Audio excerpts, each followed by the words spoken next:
பக்கத்தில் ஒருத்தர் தட்டி சொல்லுங்க, பயப்படாம முன்னேறிப்போ. நீங்கள் பயந்து கலங்கி நிற்கக்கூடாது.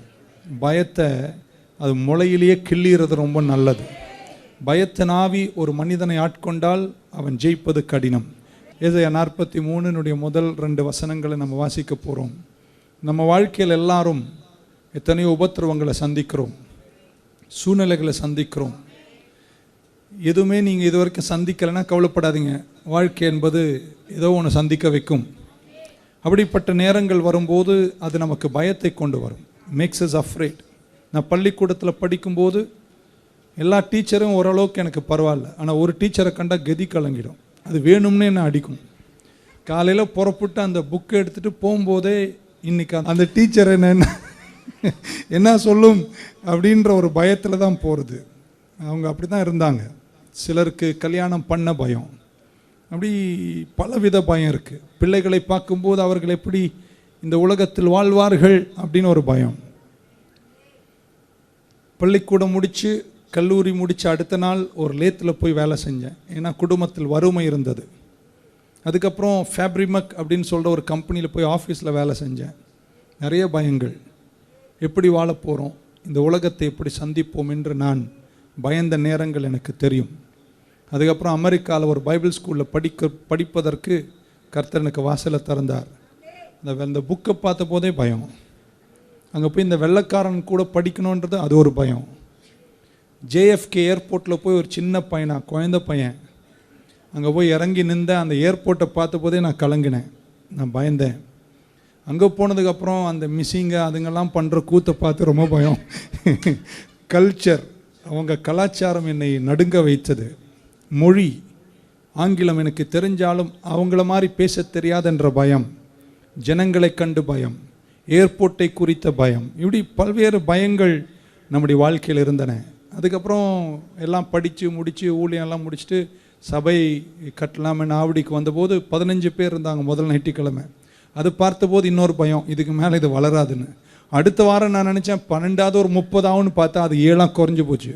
இன்னும் பயம், சபை வளராது, நம்ம ஏன் வந்தோம், இப்படி மனக்கலக்கங்களும் பயங்களும் நம்முடைய வாழ்க்கையில் இருந்து கொண்டு தான் இருக்கிறது. ஆமேன்.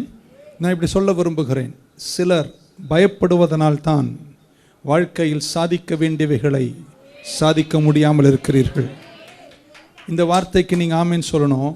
தேவனுடைய சத்தத்தை கேட்பதை காட்டிலும் பயத்தின் சத்தத்தை நீங்கள் அதிகமாய் கேட்கிறீர்கள். இன்று நான் இப்படி சொல்கிறேன், பயத்தின் சத்தத்தை குறைச்சிட்டு தேவ சத்தத்தை கேளுங்க, நீங்கள் நலமாயிருப்பீர்கள். கர்த்தர் உங்களை பூத்துக்குழுங்க செய்வார். ஆமேன். நம்ம பயத்தின் நிமித்தம், because of fear I have, and now I say we have made horrible decisions in our life. வாழ்க்கையை மாற்றக்கூடிய தீர்மானங்களை ஒரு நாளும் பயத்தோடு எடுக்காதிருங்கள், விசுவாசத்தோடு தான் எடுக்க வேண்டும்.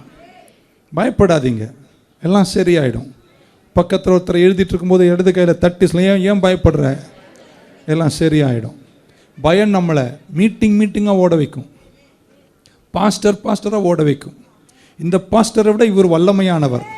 ஏங்க, எல்லா பாஸ்டரை விட என் தேவன் வல்லமையானவர். Why don't you go to God? Why don't you run to His altar? Why do you run after man?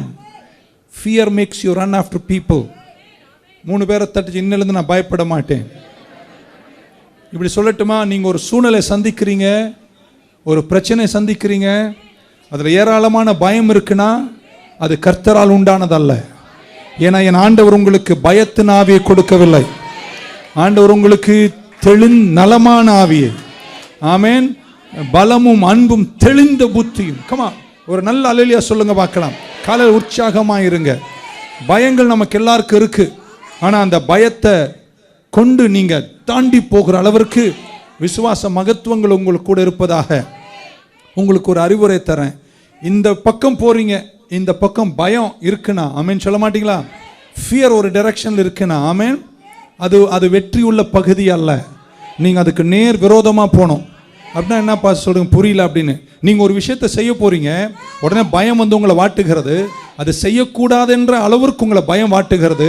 பயத்தின் வழியில் போகாதீங்க, நேர் விரோதமாக விசுவாசத்தின் வழியில் போய் அந்த காரியத்தை சந்திக்க பாருங்க. கர்த்தர் உங்களுக்கு ஜெயத்தை தருவார். ஏசாயா 43. ஆமென். ஏசாயாவுக்கு ஆண்டவர் ப்ராஃபஸை பண்ற, ப்ரீச் பண்ற ஒரு அசைன்மெண்ட் கர்த்தர் கொடுத்தார். யூதாவின் கோத்திரத்துக்கு இஸ்ரவேல் 2ஆய் பிரிந்தது. 2 கோத்திரம் தனியாகவும் 10 கோத்திரம் தனியாகவும் இஸ்ரவேல் என்றும் யூதாவென்றும் தேவஜனங்கள் எபிரேயர்கள் பிரிக்கப்பட்டார்கள்.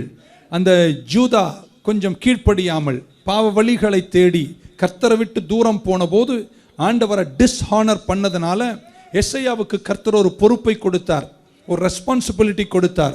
நீ போய் இந்த யூதாவுக்கு தீர்க்க தரிசன முறை என்னவென்றால், நான் உங்களை நியாயம் தீர்க்க போகிறேன் அப்படின்னு எசையாவுக்கு ஒரு அசைன்மெண்ட் கொடுக்கிறார்.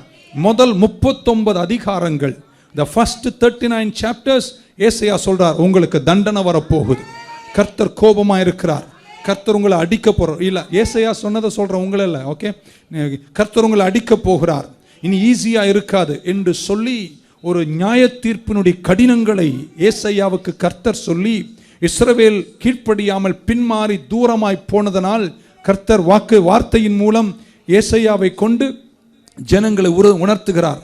I'm going to whip you, I'm going to judge you, I'm going to beat you. உன்னை நான் அடிப்பேன்னு கர்த்தர் சொல்றார். எங்கள் அம்மா இருப்பா பாருங்க, சில விளையாட்டுலாம் பண்ணுவோம். எங்கள் அப்பா இல்லைன்னா எங்கள் வீட்டில் நாங்களாம் கலகலப்பாக இருப்போம். எங்கள் அப்பா வந்துட்டார்னா நாங்கள் பவ்யமாக இருப்போம். இந்த ஏதாவது உடச்சி போடுவோம், எல்லாம் தப்பு பண்ணோன்னே எங்கள் அம்மா என்ன தெரியுமா சொல்லுவா, இரு அவர் வரட்டும் நான் சொல்லிடுறேன் அப்படின்னு வர்ற.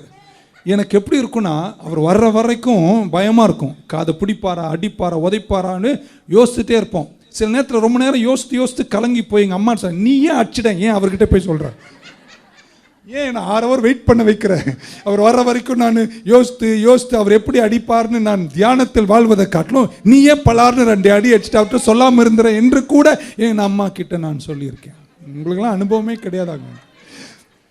ஆமென். ஸோ ஏசாயா சொல்றார், கடவுள் உங்களை அடிக்க போறார், ஜட்ஜ்மெண்ட் இஸ் கமிங். அதெல்லாம் 39 அதிகாரம் தாண்டி 40, 41, 43 அதிகாரம் வரும்போது ஆண்டவர் ஷிஃப்ட் பண்றாருங்க. ஃபாதர் ஒரு பாட்டில் பாடினார், அவர் அடிச்சாலும் அணைக்கின்ற அன்பரே. ஒரு சொல்ல, அடிக்கும்போது சில நியாய தீர்ப்பை கண்டபோது சத்துருக்கள், இஸ்ரவேலின் சத்துருக்கெல்லாம் களி கூர்ந்து அவ்வளோதான் இவ்வளோதான் கொண்டாடினாங்க. ஆண்டவர் திரும்பவும் அவனுங்களே முடிச்சிருவார். அதனால தேவ பிள்ளையா இருக்கிற நீங்க கர்த்தரை நம்பி நடக்கிற பாதையில ஆமேன் சொல்ல மாட்டீங்களா? அவர் பக்கமாய் சாய்ந்து வாழுங்க, எல்லாம் உங்களுக்கு கர்த்தர் சரியாய் மாற்றி வருவார். ஆமேன். இப்படி சொல்றாங்க. ஒருவேளை உங்க வாழ்க்கை சில கஷ்டங்களையும் துன்பங்களையும் கண்டாலும் உங்களை பார்த்து சொல்ல, நீங்க கஷ்டத்துக்குள்ள வரும்போது இருந்ததை விட நீங்க வெளியே வரும்போது கர்த்தர் உங்களை பூத்துக்கொள்ளுங்க செய்வார். அது ஏசாயாவில் பார்க்கிறோம். ஆமென். ஹல்லேலூயா. சோ ஆண்டவர் 39 அதிகாரம் நியாய தீர்ப்பை கட்டவிழ்க்கிறார். ஆமென். He punishes them. ஆனா வெளியே வரும்போதெல்லாம் இஸ்ரவேலின் எல்லைகளை கர்த்தர் பெரிதாக்கி அழகு பார்த்திருக்கிறார். 39, 40 வரும்போது கர்த்தர் ஷிஃப்ட் பண்றார், சூழ்நிலையை மாற்றுகிறார். நான் நம்புகிறேன் நீங்க கடந்து வந்த கடினங்கள் அத்தனையும் கர்த்தர் மாற்றுவார் என்று இயேசுவின் நாமத்தில். கையை கொஞ்சம் ஏன் பக்கமா நீட்டுங்களா. வேதனைகள், கஷ்டங்கள், டிராமாக்கள், சூழ்நிலைகள், கடந்த கால துன்பங்கள், எத்தனையோ பாடுகள் வந்தீங்க. நான் விசுவாசிக்கிற இந்த கடைசி ஞாயிற்றுக்கிழமையில கர்த்தர் எல்லாவற்றையும் உங்க 39வது அதிகாரத்தை ஷிஃப்ட் பண்ணி உங்களை 43 நிக்க வச்சு உங்களை அழகு பார்ப்பார். ஒரு அலையில சொல்ல மாட்டீங்களா? ஹல்லேலூயா. நம்ம எடுத்த தப்பான தீர்மானங்கள், பேட் சாய்ஸஸ், பேட் டிசிஷன்ஸ், நம்ம எடுத்துக்கொண்ட சில முடிவுகள், ஆனாலும் கர்த்தருடைய நேரம் வரும்போது எல்லா சூழ்நிலைகளையும் மாற்றி மீண்டும் உங்களை வாழ வைப்பாரு. உங்கள் சாட்சிகள் மகத்துவமாக இருக்கும் என்று இயேசுவின் நாமத்தில் அறிவிக்கின்றேன்.